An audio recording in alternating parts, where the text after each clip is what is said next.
nome é Carlos Roberto, eu pesquiso desde o meio do ano de 96, me interesso mais pela Bíblia, é verdade, mas procuro, como leigo, entrar em diversas áreas do conhecimento.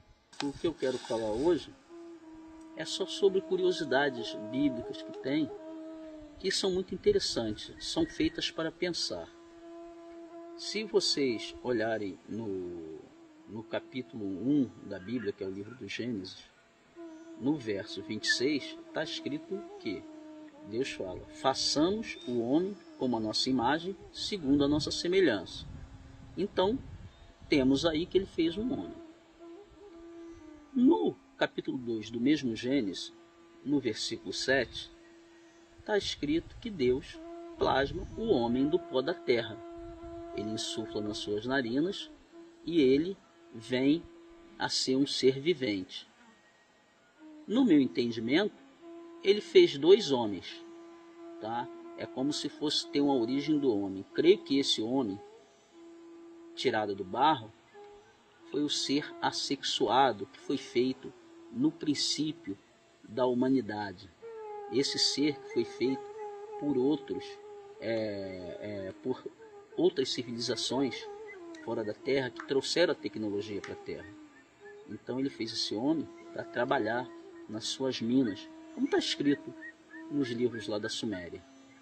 Já esse homem, o do primeiro capítulo, não, esse homem ele já veio para a Terra para interagir com os seres da Terra, que já tinha, alguns já existiam. Então ele veio interagir e ensinar a tecnologia. Ele foi feito segundo a imagem e semelhança, que é a inteligência e o poder de discernir. Mas isso foi uma conquista longa, não foi logo a princípio. No mesmo capítulo primeiro, que é o Gênesis, no verso 27, está escrito que Deus fez homem e mulher.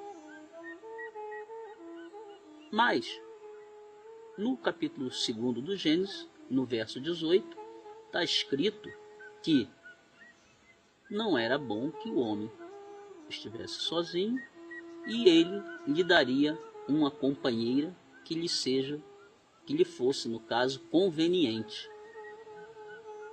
Como? Se já tinha uma mulher. Como queria fazer outra? Isso aí tem uma explicação, na minha opinião, que a primeira mulher que foi dada para dirigir aquele homem dotado de inteligência, criado, foi dada uma deusa para ele, foi dada a Lilith. E a Lilith então tentava guiar e ensinar-lhe as coisas. Mas o homem não queria aprender de uma mulher. Possivelmente ele já trouxe esse ranço da criação no DNA dele. E o que acontece? E ele tanto fez que ela desistiu. Ela foi embora. Nessa ida, o homem cai em profunda depressão, porque ficou sozinho. Então, o Deus, o Criador dele, ficou com pena dele. E manda que 3 anjos vá em busca da deusa, da sua mentora. E ela fala com eles que não queria voltar, porque o homem era muito cabeça dura, tudo eles se contrapunham, mas ela voltaria se eles decifrassem um enigma que ela lhes daria. E esses 3 anjos aceitam a proposta, só que eles não definem, e eles tentam levá-lo à força. Como todo homem só quer usar a força bruta ao invés da inteligência. Querendo ou não, o anjo é um mensageiro, era um homem. E esses 3 anjos tentam levá-lo à força e ela lhes dá uma surra fenomenal. Tá? Mais na frente, tem uma outra curiosidade muito interessante, que é para pensar. Após a destruição de Sodoma e Gomorra, as filhas de Lot foram morar com ele numa caverna. Por que foram morar numa caverna? Porque era noite nuclear. Aquilo foi uma guerra nuclear, isso sem dúvida.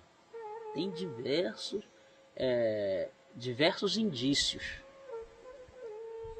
Então elas foram morar nessa caverna com Ló. E na cabeça delas, o negócio foi tão feio que elas entendiam.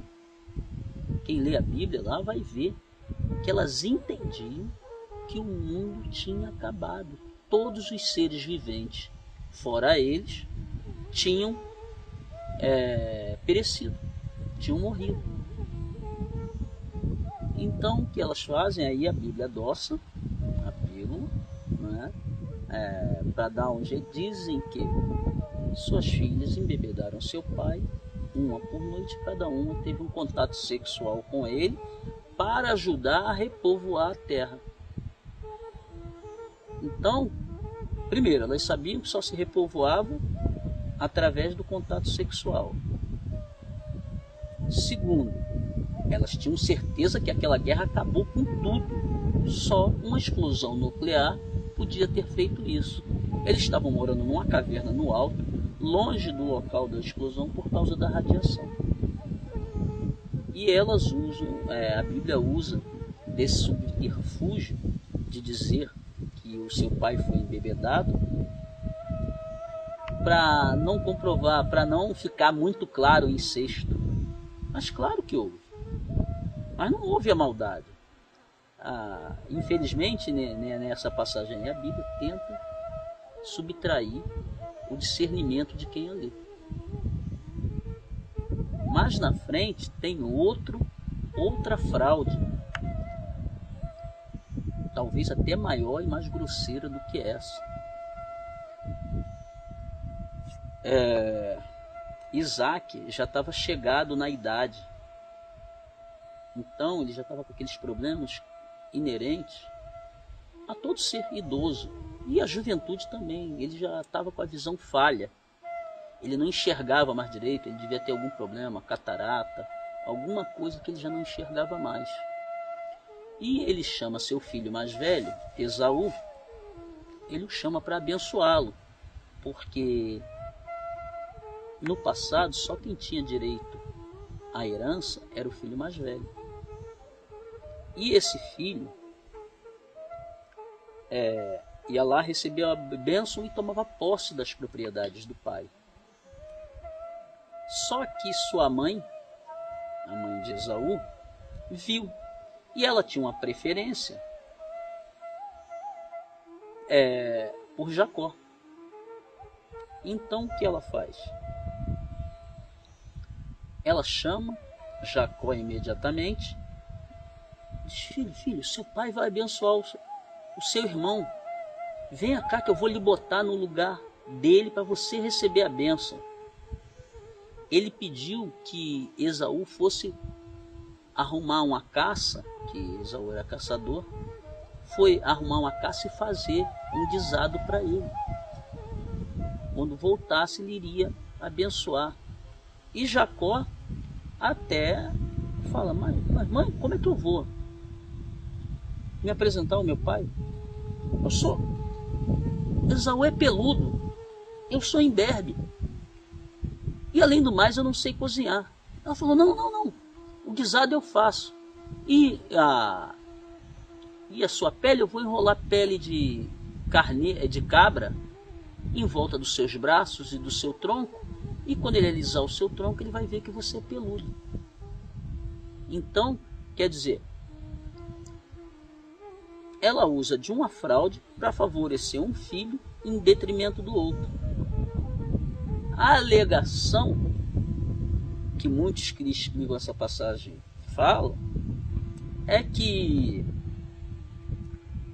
o Esaú tinha vendido a primogenitura por um prato de lentilhas. Poxa, Deus está vendo. Ele chega com fome de um local. Seu irmão está com um prato de lentilhas, vai comer. Ele pede um pouco. Qualquer irmão daria, mas a qualidade de irmão que Jacó era diferente. Ele só diz que só lhe dá um pouco da comida se ele lhe vendesse a primogenitura. Com um irmão desse ele não precisava realmente de inimigos, né? Claro que isso aí tem uma mensagem explícita, tá?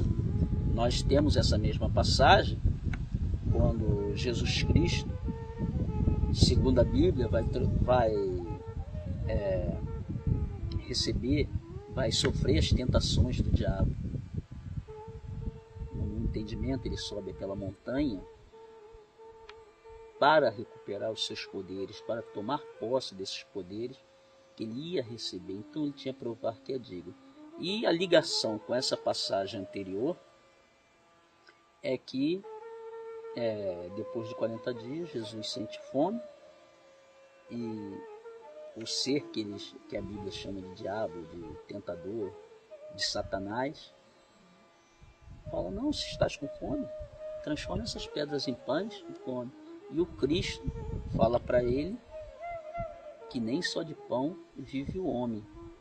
Quer dizer, aquilo ali tem uma ligação com essa outra passagem para mostrar que um líder não se deixa vencer por necessidades fisiológicas. Essa é uma explicação lógica. Mas você não vê nenhum padre, você não vê nenhum pastor explicando essa passagem. Mas que é uma farsa lá atrás, isso sem sombra de dúvidas. Tem muitas outras passagens interessantes na Bíblia sobre ufologia, tá? Mas a que eu quero falar está no livro de Ezequiel. Ezequiel era filho da classe sacerdotal. Ele já nasceu numa família de sacerdotes. E ele era sacerdote, ele era filho de um sacerdote chamado Buzi. E ele é o único a citar o local, o dia e o mês de um objeto voador. Vou colocar dessa forma.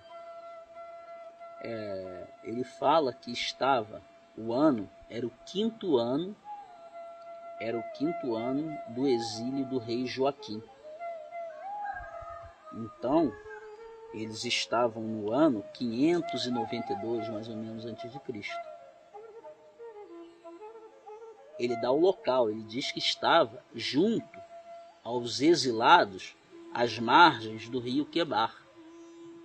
E o ano é equivalente ao nosso, o mês é equivalente ao nosso abril. Então ele diz que abriram-se os céus e ele teve visões divinas. Apareceu um objeto circular com olhos diversos em toda a sua volta, e dentro tinha um ser com 4 faces, mas semelhante ao homem. É a melhor descrição bíblica de uma nave.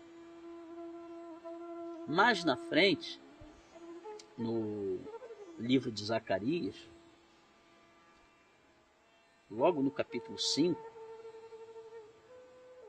o ser que ele está tendo contato, que ele chama de Deus, pergunta para ele o que ele está vendo.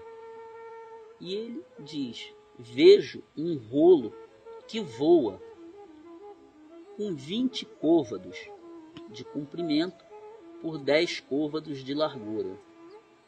Só para colocar, isso aí tinha mais ou menos, essa nave, essa sonda, tinha mais ou menos 10 metros de comprimento por 5 metros de largura. Essa é a visão de Zacarias.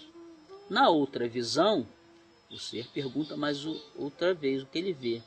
E ele diz que vê 4 rolos que saem de 2 montanhas de bronze.